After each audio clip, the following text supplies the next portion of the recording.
ኧረ በእናትሽ አሰቃየሽኝ። ዛሬ ደግሞ ምን ነው ቆየ? በዚህ ልጅ ምክንያት አጥር ላይ መንጠላጠል አይሰለችሽም? ደግሞ እኔ ምን ቤት ነኝ ጸጉር የምታበላሽኝ? ዝም በይ እስኪ።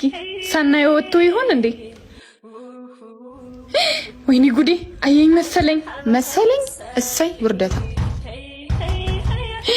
በእናትሽ ሂጂና አናግሪ። ምን ደፋር በይ። እንደጀመርሽ እዛው ጨርሽው፣ እኔን አታስገቢ። እናት ነውር አይደል እንዴ? ምኑ? እኔን ለማየት እኮ ግንብ ላይ መንጠልጠል አይጠበቅብሽ። ምንድነው የምታወራው? ያማል እንዴ?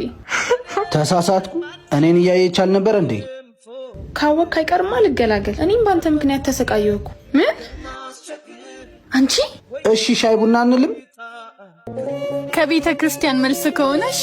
አምስተኛው የአብይ ጾም ሳምንት ደብረ ዘይት ይባላል። ይህ ሳምንት ጌታችን ለፍርድ መምጣቱን ለደቀ መዛሙርቱ በሚስጥር ያሳወቀበት ሳምንት ነው። በዚህ የጾም ወቅት በሙታን ሳማር ቅዱስ ሚካኤል አንድነት ገዳም ለሚገኙ አባቶች ያለንን በማድረግ አባቶችን እናገዝ። ለማገዝ በኢትዮጵያ ንግድ ባንክ 1044 25 98 391 እንዲሁም አቢሲኒያ 141 029 444